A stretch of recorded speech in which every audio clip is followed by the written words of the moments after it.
Good morning, everyone. Welcome to the Good Morning Education Show. My name is Rotimi Atayo, and we're streaming from Lagos, Nigeria to West Africa to Africa and the entire world. It's always a pleasure to host the show every Monday to Friday, 8 a.m. to 9 a.m. West African time. And we always love to hear from you, our viewers, our tribe members, and our visitors, especially our guests and analysts. And the show is always a great one. We have a mantra on the show that says it's always a great morning on the Good Morning Education Show. Tell someone to tell someone that the Good Morning Education Show is on. Get them to get ready. It's a time for learning, it's a time for sharing, and ultimately a time for us to grow together. We do not waste time on the show. We sit around talking about the headlines, news within and around the world of education, and we step into the subject matter of the day. And that's why we always say do not hesitate to ask questions and also share and contribute. And as you do so, please do let us know your name, your location where you're streaming from, and we will have a great time. I would like to welcome one of our analysts already on standby this morning, Dr. Motola. Good morning. How are you today? Good morning. I'm great, and you? Good I morning, love everyone. that. I love that voice. The way you say good morning, it brings calmness to the show. Thank you for Yeah, joining. Thank you. God bless thank you. you. And we have ambassador all the way from the oldest city in West Africa. Or is it the biggest city in West Africa? Ladies and gentlemen, welcome. Dr. Fee, follow Father. Good morning. How are you? Good morning. Thank you. It's a pleasure to be here. And good morning, Namotola. Good All right. morning. Good to be here. So we also need to say good morning, internet, because it's a rainy Thursday morning, and you know how it is. Yesterday was quite an interesting episode where we're talking about broadband, and the broadband decided to show itself. All right. So, Fee, follow if you don't mind. I'd like you to share our conversation. Thank you. Okay, so we'll be going in straight into the news headline. The news headlines we have for today. And before that, I'd like to say good morning, Taiwo Adequoju. He's already saying good morning to us all. Good morning, and I hope you're having a great day anyway. Once you're on the Good Morning Education Show, your morning starts right. Yes. Our headlines. The first one we are taking says scorecard of federal government school feeding program across states.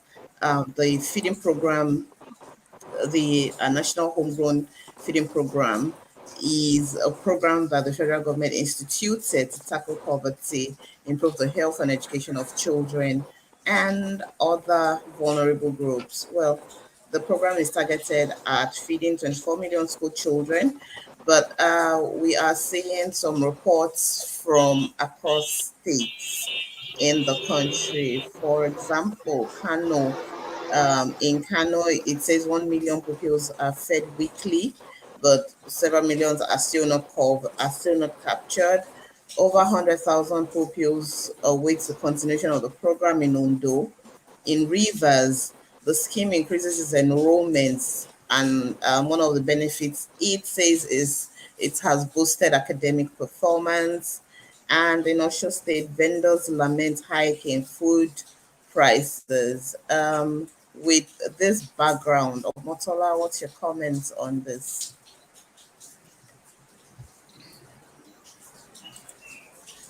Yeah. Yeah, I think that it's a good attempt what they're trying to do because apparently, Nigeria has one of the lower IR rates in terms of child malnutrition and also like low academic performance. And I definitely know the value of being able to have children being fed because I knew that was a big problem even before they started this program. My only question is the documentation.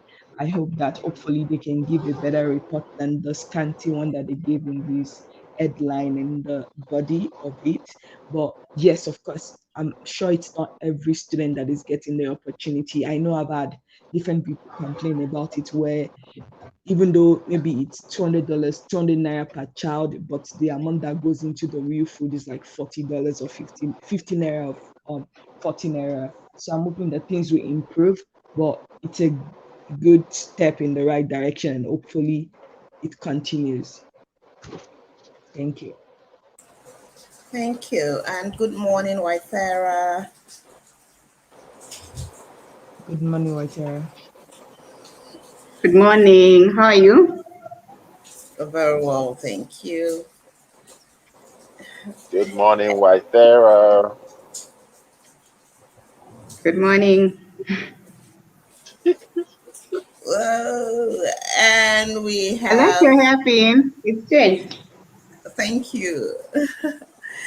And we have the super teacher, Grace Amoka, join us this morning. Grace, it's a pleasure to have Good you back on morning, the everyone. show.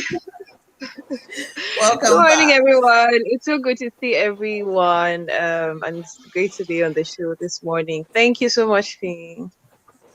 Welcome. Grace. God's grace. Our next headline this morning: 71-year-old others graduate from vocational school. Uh, okay, I'll just give a brief before we take our comments. At 71, Otumba Temitayo Onobajo is not tired of learning. Last week he was one. Uh, Last week he was one of the 23 graduates who successfully completed the technical and vocational education programs at the Builders Hub Academy, Ifako, Lagos. Waithera, let's start with you. What's your comments?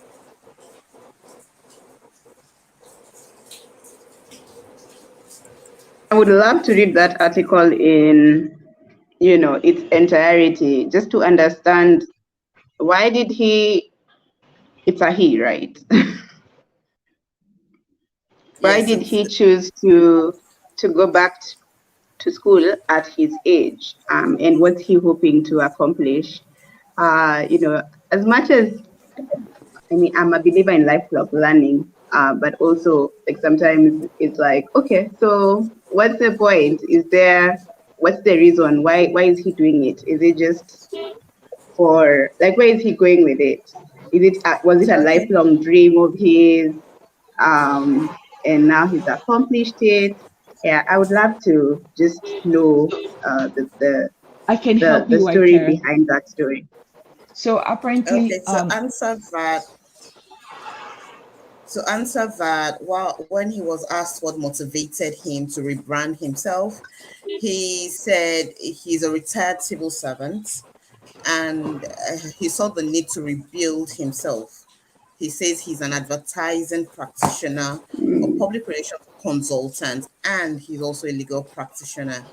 So he studied property and wow. decided that it was necessary to rebrand himself in building and construction.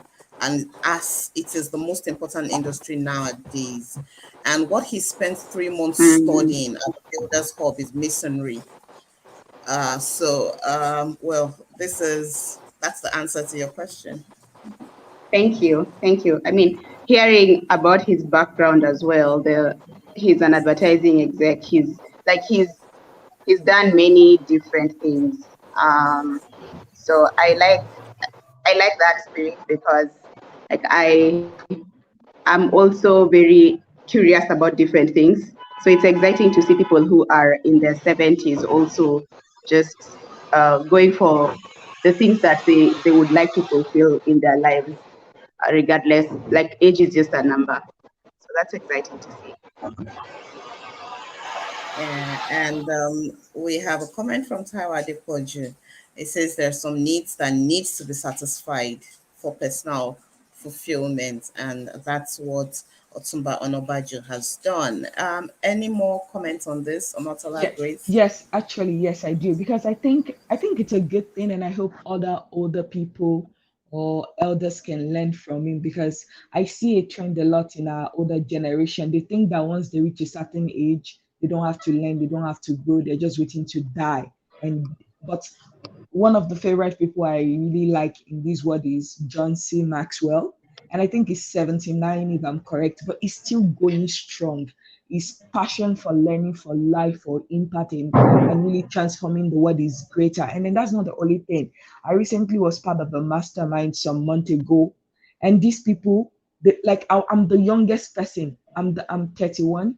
Every other person is like 55 and above. The oldest person is like 75, and it just really inspired me. And I'm like, oh my goodness, I wish, and it brought that up for me, that I wish we had more people like this in the African continent or even in Nigeria, older people who are willing to learn, who are not just like stealing and thinking that, well, I knew this, and celebrating their past glory that didn't really result into any actionable thing that is changing the life of their community, or their own family, or the world at large. So I really hope to see more of this, that so far they are alive, they're still willing to learn, to contribute, and to make a difference in their own way. So that would be my point. Thank you. Grace, any comment from you on this? No, just to say that we always have that chance to, like the man says, to rebrand ourselves. I think one of the things that stops people from taking action is just feeling like, oh, what if I'm taking the wrong step? You know, that whole purpose thing now. What if I get into the wrong purpose? But the truth is, throughout our lives, we most likely would touch on five career paths, like, and explore different skills. So I think, learning never stops. Learning should never stop. At any point, if you choose that, oh, I feel like I want to explore this side of me, it's okay.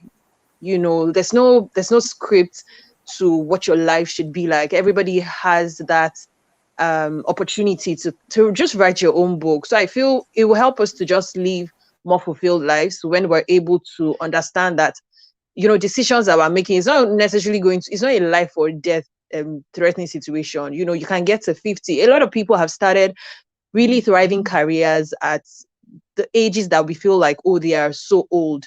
So yeah, it's just an inspiring thing to see people that are, grandparents and great grandparents do things like this. For me, it's very encouraging. Yeah, thank you. Yeah, and I noted also that just some weeks ago at the Unilag convocation, a 71-year-old Mrs. Felicia Marinze also set a record as the oldest and the best PhD student that the university had produced. So these are older people sending a message to other older people that your age is not a barrier to you achieving whatever you want to achieve. And they're doing us proud. We are glad to have these examples of aging positively and aging gracefully in our society. Our next headline: Commissioner regard teaching as crafts. The Lagos State Education Commissioner, Mrs. Folashade Adefisayo, has called on teachers to embrace their profession and regard it as a craft, as it was the only way for them to improve and produce outstanding students. I'll start with Grace on this. What's your comment? Yeah, of course. So that's the thing I don't even like with headlines. Initially, when I saw it as a craft, I'm like, is this one shade, or as in what is it about? But just reading through it brings clarity, and I totally agree that a lot of things are changing, especially with the generation now. Parenting is different. Being a teacher is so different, than what we had when we were growing up. And it's just very important that teachers understand this. For me, it's either you're in the profession or you're not in the profession. You would do us a lot of good if you're not really cut out for it, and you just, quietly and peacefully live. But if you're in there, like, there's a lot of learning to do, like she says. You need to keep learning and growing, because if you're not doing that, I really don't even understand what you're giving the kids. So just an encouragement again. I know we've talked about this a lot, on the show, about how teachers need to um keep learning. There are lots of opportunities out there. Of course, a lot of excuses as well. But the truth is, if you want to, you will find a way. But if you don't want to, there's always an excuse to give. I wish I was the one that won the raffle draw of the car. So, Mr. Rotimi, if you are doing any raffle draw and you're giving teachers cars, please, I'm number one on your list. Or any other, well-meaning Nigerian. I think that teachers truly deserve any honor that we get because we're doing the work in building leaders, basically. So, yeah. Thank you. Your request is out there. Somebody would pick it up. Omotola? Yeah, I agree with what Grace said about the headline, and I'm like, wait, which one is art and craft? But I understand what they're trying to say in the terms that teachers should not think that once they become teachers, that's the end of their growth and learning. But like every time they should, and we know we've talked about this on the show some weeks ago about the need for professional and personal development, having a personal development plan or professional development plan. And I mentioned it like as a professor at the university every semester the first thing I do the first week of each school that we resume, like we're resuming on the 16th of August now, and is what they call PDP. It is required. I have to submit my professional development plan to the dean of my college, and then they gauge me in 5 different areas. There's students, there's academics, there's community service and development, there is research, and there's another area. And then at the end of the semester, I now have to give an account. Did I actually do the things I said I would do in all of those areas? How far did I go and all of those kind of things? So I think it's really important that for teachers and instructors and educators to know that just because you have a degree, that's the end of it. No, things are changing really fast in this world, and we need to be able to keep up with it and start looking for better ways, evidence-based practice to be able to help our students be the best they can be. Thank you. Thank you. I like a quote attributed to the commissioner that they say learning from a teacher who has stopped learning is like drinking from a still river. So you too must continue to study, you must continue to research, you must continue to improve on your craft because that is the only way you can get better. And that is absolutely true. I hope teachers are hearing that, listening to that, and taking that into consideration even as they get ready for a new school session. Okay, next headline: Leave our schools alone. Education Minister begs bandits. Grace?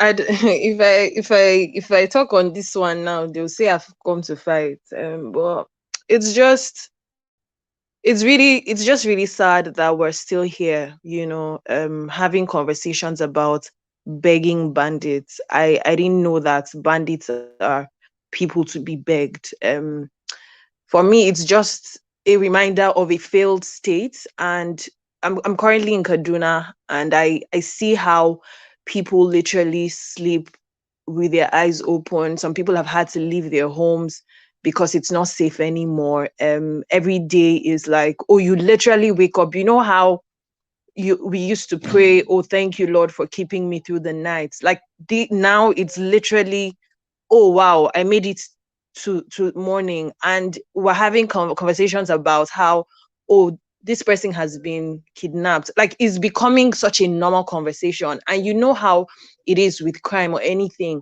Once nothing is done about it, it becomes, it becomes, people just start to, oh, there's money in this thing, oh, I can go into it. So like you have different um I don't know how to call it, different cadres of this whole banditry and kidnapping situation. People are going into it to make quick money. Other people are just, it's just ridiculous. And then our leaders are begging the bandits. I don't even get it. I don't understand. You are begging a thief not to come into your house. I don't get how it works.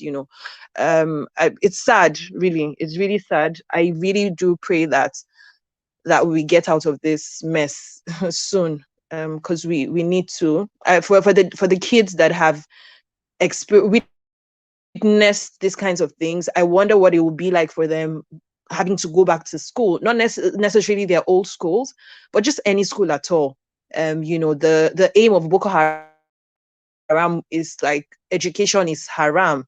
And I feel like they're already succeeding, because if you're able to instill so much fear in the hearts of children against school, that's really a win for them, because that's what they wanted in the first place.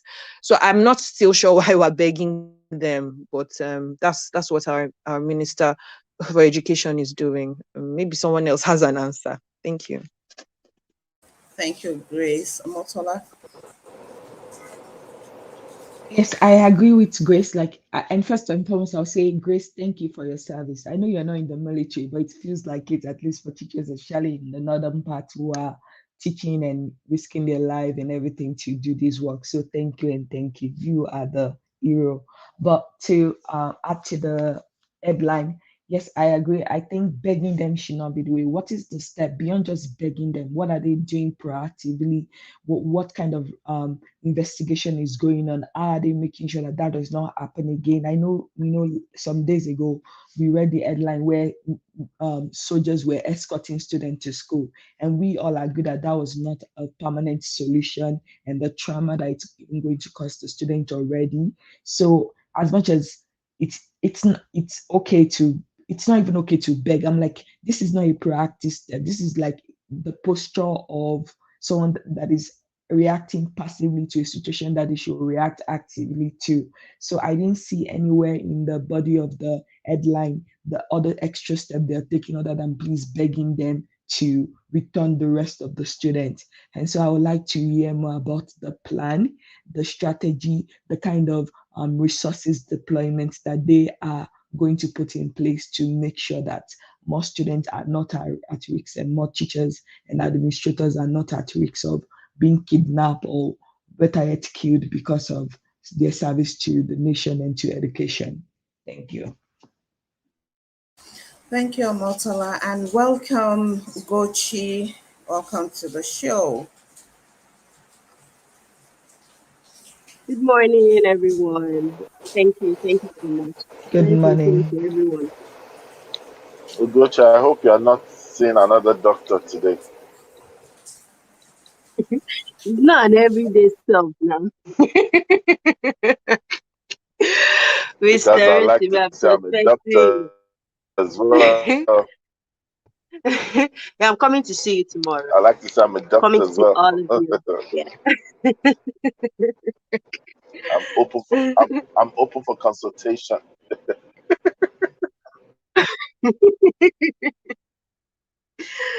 Oh my God. That sounds like booking an appointment with another doctor. Okay, let's move on. Lagos moves to establish two more universities. Uh, okay, so the Lagos state government has concluded plans to deliver two additional universities to Lagosians. They are the University of Education and another one for Science and Technology. Ugochi, let's hear your thoughts on this. Well, for me, I really do not mind having more institutions, because the truth is we really have large numbers in this country, and the numbers we keep graduating every year. What we have currently on ground is not enough to cater for everyone. However, for me, it's not just about increasing the numbers of what we have. It's about ensuring that it's quality. When students would be sent there, or when students have to go there, they won't feel like, this is a second class institution. They should feel like they're getting quality. They should feel like, this is not a lower version. They should feel like this is correct stuff. So it's not enough to want to create. It's great, but it's more important that quality is ensured. Everything, the whole works, that we have quality facilitators and instructors there. We have the right equipment and gadgets, so that the whole experience will be worth it for the students. Otherwise, the student might feel shortchanged, because you pay for a service and then you're getting something that is not worth it, and that's not good enough.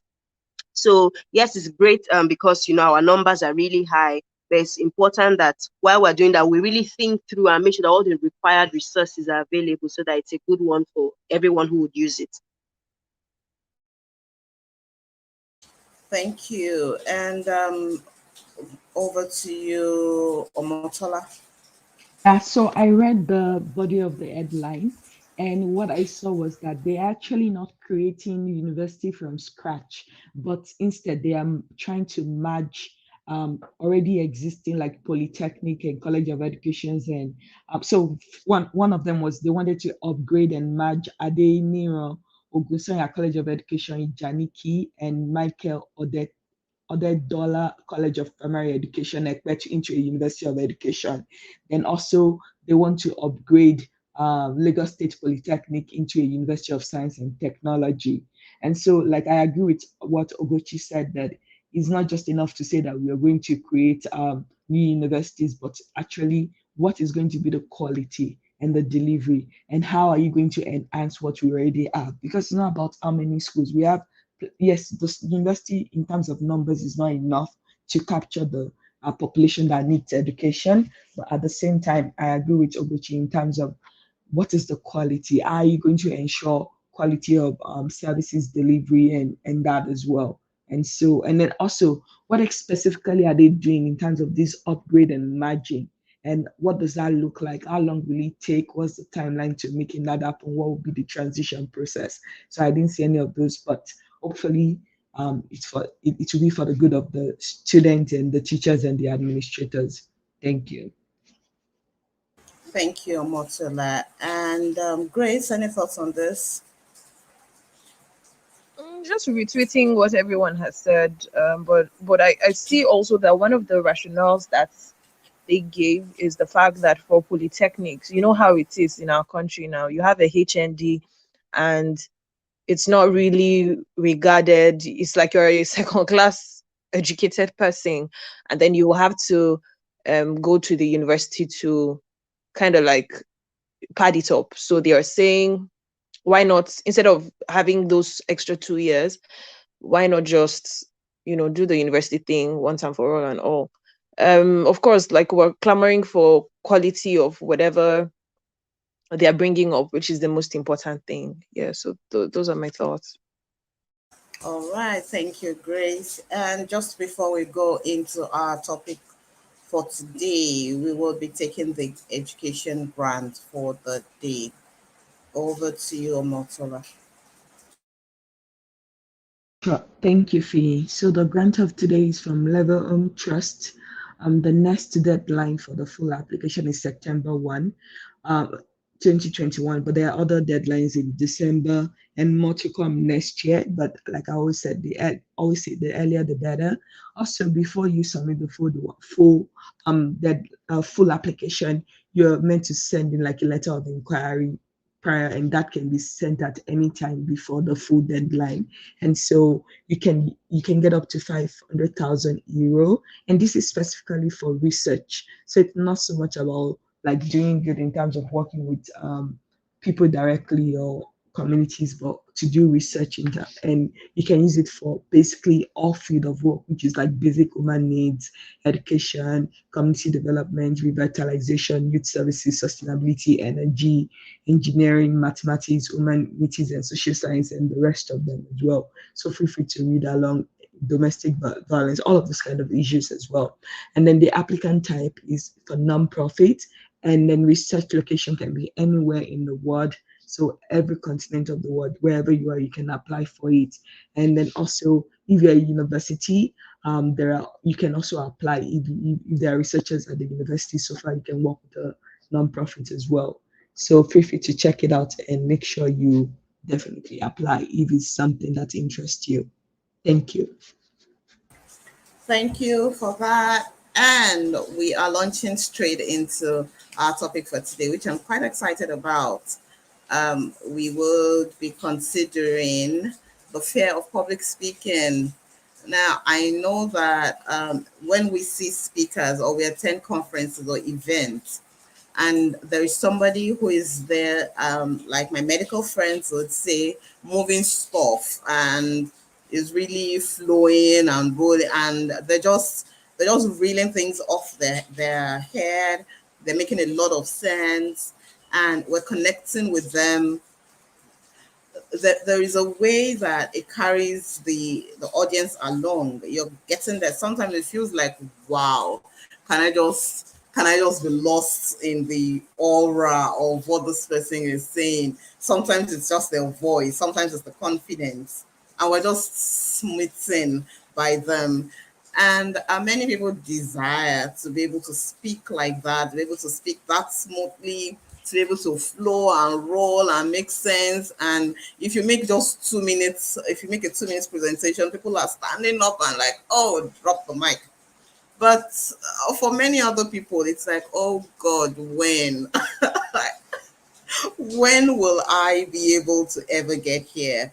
And when people are called or invited to take speaking engagements, the first thing is, oh, no, no, no, I can't do it. To face a crowd, it's like you're asking them to come and face the firing squad. So we will be dissecting this morning, and hopefully, maybe more than one person will overcome their fear of public speaking. So I am going to start with Waitera and ask, are you afraid of public speaking? And if you are afraid of public speaking, what, or if you're not, the main question I'm bringing to you is, what causes the fear of speaking in public?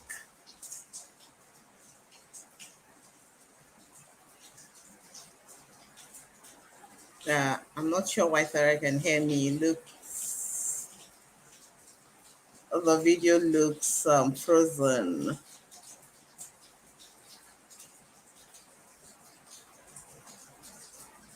Okay, Ugochi, can you hear me?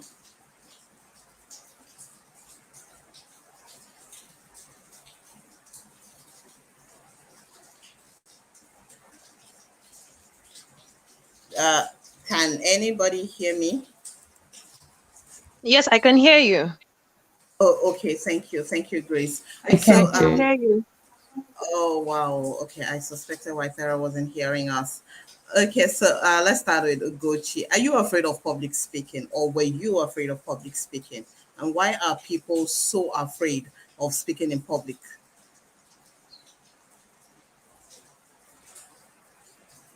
That's for me, right, Finn? Yes, yes, it's for you. Okay. Okay, so your voice is funny, sounding a bit broken. Anyway, I hope you can hear me clearly.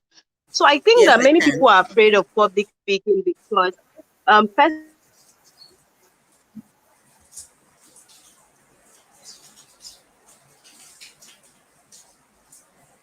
themselves.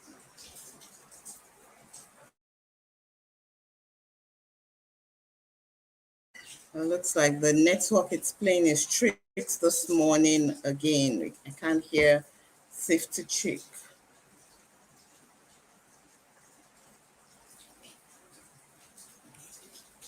Waitara is back. Maybe she can answer the question while we wait for Ogechi.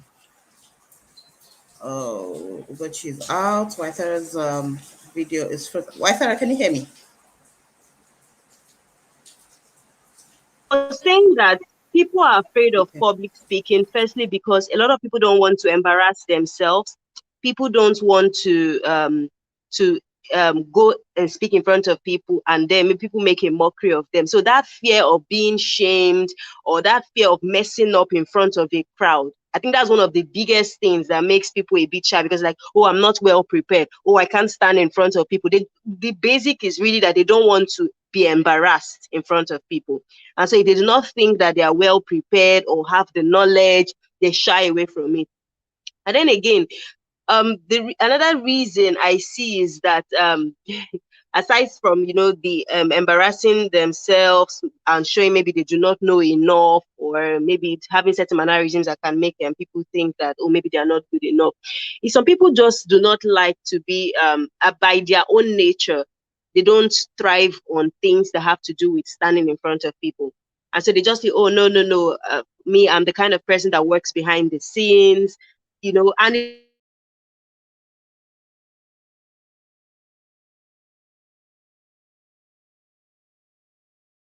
want to be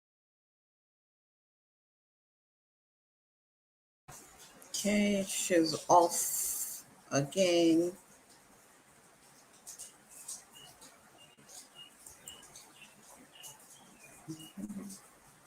What is happening with you people's network in Lagos? Okay. It's a rainy day, and I guess that's responsible for the network uh, glitches that we're experiencing. But while we wait for Gochi, let's come back to Waithera. Are you afraid of public speaking? Um, am I afraid of public speaking? I think I really don't know. I don't know that I am or not. Yeah, it's. I haven't spoken to a huge crowd of people in a long while, so um, well, yeah, physically. So I am not very sure, but I find that if I know what I'm talking about, even for virtual crowds, then I'll be okay. At least I can encourage myself in the Lord, and remember that I know I know my stuff, and so I can deliver. Yeah, but I haven't for the physical public speaking in a public meeting. I haven't had the chance in a while, so I really can't speak to that right now. Okay, I'm guessing that if you're not sure if you're afraid of public speaking or not, then you're most likely not afraid of public speaking. Okay. Some people have never done it before, and they can tell you from the moment you give them an invitation, extend an invitation to them, I'm sorry, I can't do it. People, I can't do it. And okay, so I'll take this to Grace. How can how can one develop themselves to speak confidently in public? Okay, thank you very much, Fee. So I was just thinking about my own story, and I would say that people are afraid of public speaking because like you just burden yourself with a lot of what ifs, and as the human mind is, it's usually the negative of what if. So like Ugochi said, oh, what if I look like a fool? What if I trip on my words? What if I don't know my content? Just a lot of what ifs. And what has worked for me really is just to kind of switch, do that mental switch to start to think of the positives. So what if I give such a fantastic speech that actually transforms the life of even one person? What if I actually do well in this? What if after doing this and I make a few mistakes, I am able to improve on it?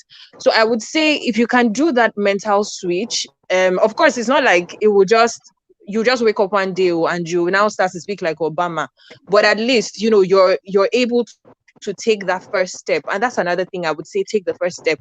Me, or where I'm coming from, I know that I've passed on a lot of opportunities simply because of fear. And I'm not talking about years, like decades ago. I'm talking university. So at university, it was a big deal to be in the student council. In my school, we didn't have like student unions like federal universities. And I was nominated for one of the roles. And I literally passed on that role because I knew that I was going to have to do a lot of speaking, and I just couldn't for the life of me. It was like death. And statistics even has it that about 70% of people have glossophobia, which is like the fear of public speaking. So is that bad? So when I knew that I had the problem and I didn't want to keep lying. So there are times that I will actually lie that, oh, I'm not feeling well, all those things. So I would avoid speaking, and I'm like, why do you want to go to hellfire just because you don't want to face your fears? And one of the things I actively did, which is one thing I would recommend to anybody, do something about it. Nobody was born an expert in anything. The expert today was once a beginner. So I joined Toastmasters Club, which is a club that helps you build your public speaking, leadership, and communication skills generally.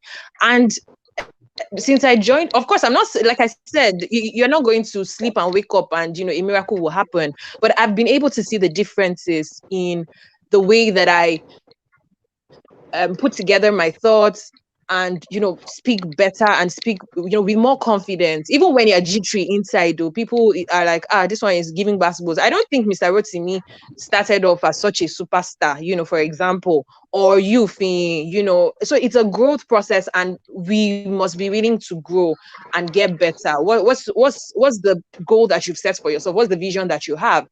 Is passing on opportunities going to help you to achieve that big vision? So I feel like if you're able to tie it to something that is more long term, it would inspire you to get help.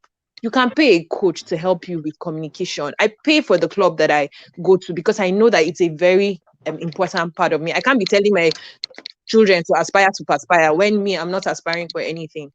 So yeah, those are some of the things that I have done, and I think anybody listening could the same. Thank you.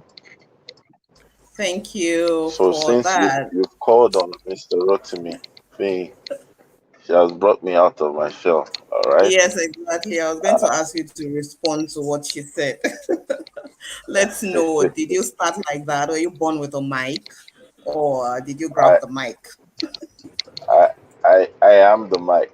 I am the liquid mic. Oh shit. Anyways, I think that there's something about public speaking that we sometimes tend to misunderstand. I think the fear of public speaking is not necessarily one dimensional in nature. The best of speakers sometimes still experience that, and the presence of fear is not necessarily bad. Fear is actually energy. The only thing is that a lot of times people focus on their audience than their content, and so the concern increases. Take for example, you're expected to speak on something you're very good at, but then you are now told that you're going to be speaking probably for 10 minutes. Now, that mandate they've given to you will put you on the edge that this is something you naturally need a day for or some hours for, and you're expected to condense it.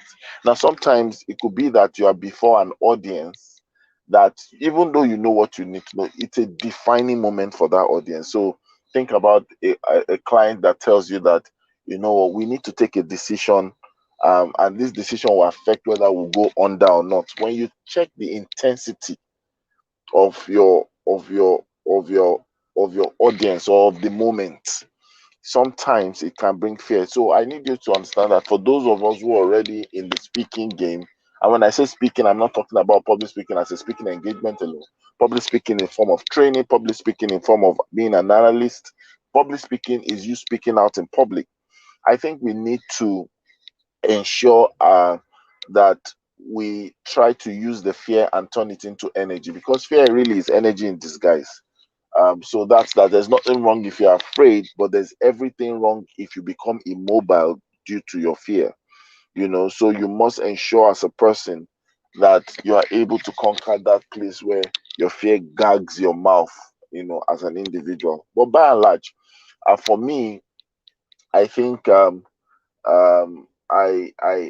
experienced more of this kind of self doubt where you be thinking about it, that yes, you have a good content, but will it make people clap? Will it make people stand in ovation? Will it make people change? So the pressure of outcome was more of the reason why I didn't share the gift I had to the world. But when I had other people who kind of, you know, jolted me and said, look, you've got this, you know, um, I had to give myself that permission. And I said to myself, the point I'm trying to make is this: if I make a fool of myself, I will laugh first. I'll be the first to laugh on the stage, so that before I give it the honor to laugh at me, I'll laugh. I'll say, oh dear, did I just do that? And everybody will laugh after. So I think we sometimes need to just understand that practice will make perfect for us. And like Grace will say, Grace might be looking at herself as not a master speaker, but she speaks so well. When Grace is speaking, you feel like eating her words or smelling the words as if it's perfume in the air. And you see, listen to Waithera, she might just be. See, everybody has their persona and mannerism, but if you don't take time, you'll be looking at one model and trying to fix or fit yourself into that model. We all have our style signature, And so that's what I would really advise anyone out there. In facing your fear, you need to do more than experience that fear. You need to put a better expression to the energy called fear. Thank you. Thank you. And I will ask Omotola this. How does one prepare for speaking in public? What are the things that go into it? And alongside that, what's the place of having examples or maybe role models, if that's what we want to call them, for speaking in public? You find that people they align with one speaker, they like the way he or she speaks, their charisma and all of that. And they begin to want to embody that person. The moment they are on stage and they open their mouth, or maybe the way they stand, the picture of who they're trying to embody is what you see, because maybe they've so perfected copying or putting themselves into that person's image. So how do you prepare for speaking in public, and what's the place of um, having an example or someone you model your speaking after? Thank you. So I'll say first and foremost, you need to understand who you're speaking to, the audience. Because most of us, like most speakers, like, and this can be for training or anything. Sometimes, like, you think it's about you, but the truth of the matter is, based on my own experience and learning and classes and training in this, it is not about you. It is about the people, the audience, and what they need to hear, what they need to know to actually move their life forward or to change things for themselves. So one of my virtual mentors is Les Brown. I actually took a 3 month intensive with him last year. It's called Power Voice. And one of his favorite quotes that he always tells us every week was, "Don't let the need for what you think you want to say get in the way of what the audience need to hear or what the audience wants."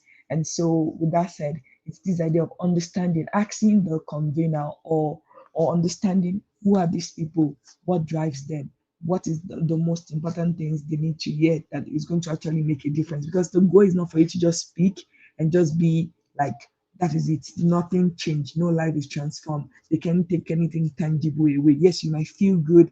They might clap in the moment. But at the end of the day, is it actually transformational? So taking the time to understand the context, to understand the people, to understand the topic, and really taking the time to make it personalized to those specific audience or the situation or context you are in, I think is key, and to help you greatly. And that's part of asking questions. So for me, when I do any speaking engagement, I ask the convener, if it's possible, let's talk. What do you want? What would you like these people to get out of it? Tell me the reason behind this team. Why does this matter? What are you trying to really address? And I think when I do that, it's so much easier for me, because it's not about me and me looking good. It's about what those people need in that moment in time to be able to move forward and go forward. And then regarding the style of like, oh, like personal emulating somebody else. Like, so for instance, I love Les Brown, I love John C. Maxwell, and some other great speakers out there. But I still have my own style and twist. So no matter how well you try to learn from someone, or I don't think that should be about becoming them, but you should bring your own flavor, your own uniqueness to it as well. Because at the end of the day, people will just keep saying that, oh, you just sound like Les Brown. Oh, you just sound like John Maxwell, and then you're not distinctive. You're not your own person. It might be good in the beginning when you're starting, but as you continue to grow and develop, you need to have your own signature story, your own signature delivery style, your own signature punchline and things like that that you use. But it's not a bad thing to have the image of the vision of the kind of person you're trying to become. But don't stop there at just trying to replicate them. You bring your own uniqueness, you bring your own flavor. And together with that training that you've gotten from those other ones, I think that's where the magic happens. Thank you.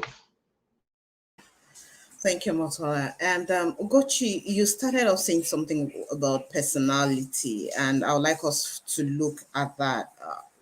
Where a person's personality is a barrier to them being great public speakers, or for them to either fear public speaking or overdo it? Where personality is the where personality shows up. Everybody has their own personality, but how do we align our personalities to have great positive outcomes when it comes to public speaking? The first thing is to realize that for everyone and for each and every one of us, we don't have everything we need to succeed here in life. We have some things, but we don't have some things. And so we need to get some of those things. And then there are some things that we have that we also need to drop. So you cannot say, that's how I am, and there's nothing I can do about it. There is something you can do about it, right? And so when you understand that for you to really succeed here in life as a person, I'm not talking about success in maybe in the terms of money. I'm talking of success, all round success in life. You understand that you don't have everything. And because you don't have everything, you must be willing to get the things that you need. Public speaking is a life skill for everybody.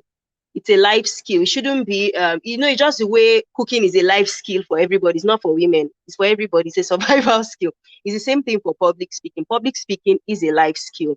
And that's because you would always find yourself in situations where you need to speak up and defend yourself, defend an idea, defend your work, and that's still public speaking. People think it's only when you're standing on stage. Every time you have to, speak and speak to one or two people, you are speaking in public. So when you say that, oh, this is how I am, I always like to be in the background. Okay, it's fine. You can be in the background, but you should still be able to speak when the need arises. So what you can do is, knowing that you don't have everything you need, you should be willing to learn. And like Mr. Rotimi pointed out, which is very important, even the best speakers, they get nervous before they speak. And so you've got to be willing to learn, and you've got to be willing to practice, practice, practice.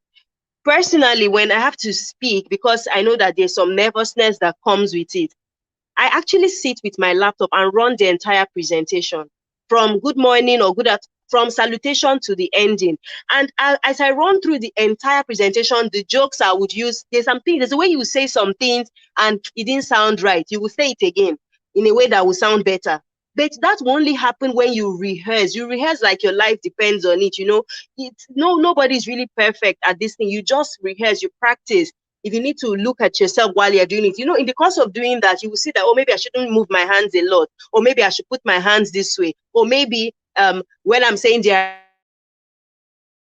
have some visual, they don't just want to hear, they also want to see, and that would also get their attention. So all that practice is really important. So even if your personality is not the one that wants to be at the forefront, because we now know that public speaking is a life skill, is a survival skill, it's important that you are willing to learn from other people, read books, watch what other people are doing, then practice, practice, practice. You can't, the best way to be a public speaker is by being someone who practices. And practice could start from something as little as give the vote of thanks, read the announcement in church, or just begin to put yourself out there in little form, just to hone that skill, because you get better in the course of doing.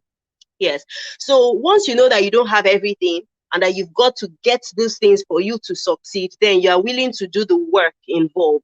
So please, if you are shy, you are reserved, it's okay. You can be a good public speaker and you are still shy. It doesn't change. It doesn't change it. Just that you should be able to, show up for your own self. Because again, remember, it's for your own self.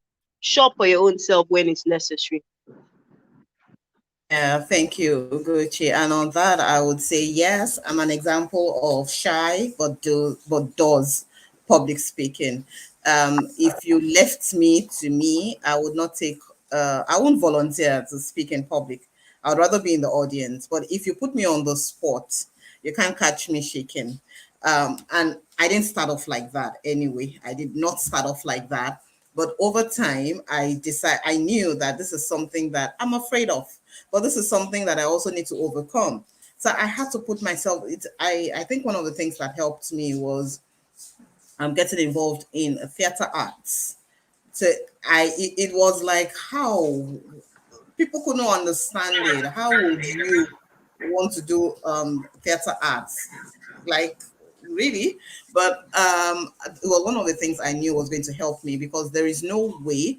All through my years in school, I think I was on the stage acting before people about 5 or 6 times, and different groups of different audiences, different sizes of audiences. And there is no way you do a stage play that you would not get your confidence. It's not like film where you make a mistake and then they record, they cut it, they edit it, and on stage you make the mistake, you have made it, and if they laugh at you, they laugh at you right there. If they clap for you, they clap for you right there. So it also takes you understanding that, look, this may be something I'm afraid of, but I need to be able to work on it. And it doesn't alter my personality. It doesn't mean that because I want to be a great public speaker, I then want to begin to sound like or look like somebody, or feel like, oh, once I step into a place, I need to enter the place with a bang and make some noise. And no, I'll still enter into the place very calmly, very quietly, sit down, quietly take my seat. But that it doesn't alter what your personality is. I think people also need to understand that. And looking at the root of the fear, for some people, some people started fearing public speaking from the classroom. You raise your hand to answer a question in class, you get it wrong, and your fellow little tots laugh at you. I missed it, I missed it. Some teachers also do not help.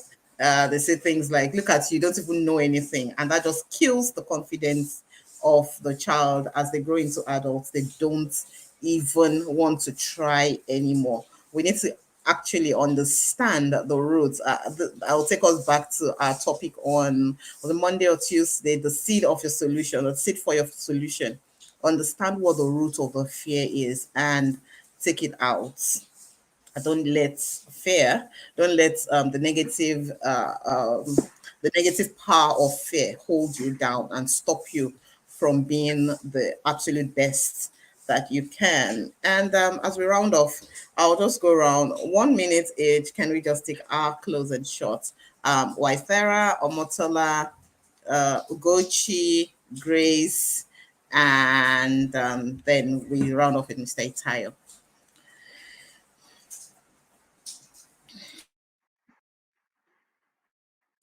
Your mic is muted.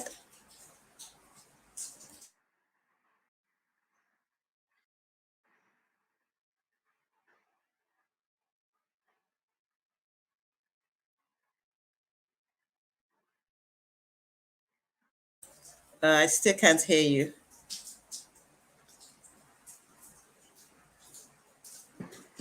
Okay, while she sorts that out, let's go to Motola. I'll say keep learning and don't relent. You can do better, you can get better, like Ogochi and the rest of the analysts have said. It's about putting in the time. When you put in the time, you're going to get better. So keep learning and keep getting better. Thank you. Thank you, Ugochi.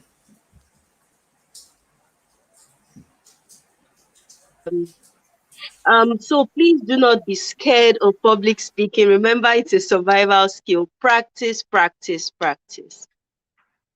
Thank you, Grace. Just a summary of what everybody has said. Mr. Rotimi said, fear is energy in disguise. So I'm choosing today what I want to start to do with that energy. I can convert it into something that will work for me. And like cooking skill, like Ugochi has said, it's a survival skill. If I know that public speaking skills are survival skills as well, then my approach will be different. Thank you. Thank you, Grace. Waithera, we're back to you.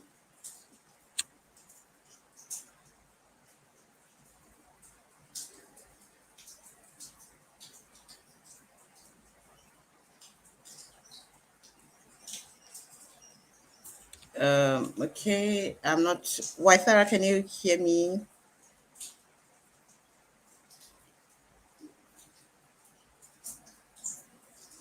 Okay, we really would love to hear from Waithera, but the network this morning, or actually the network this morning is quite The network this morning is quite challenging, and we would also have wanted to hear from Mr. Itaya, but I see he's not here. So we will be rounding off our show this morning at this point. Tomorrow, we have a really interesting package for you.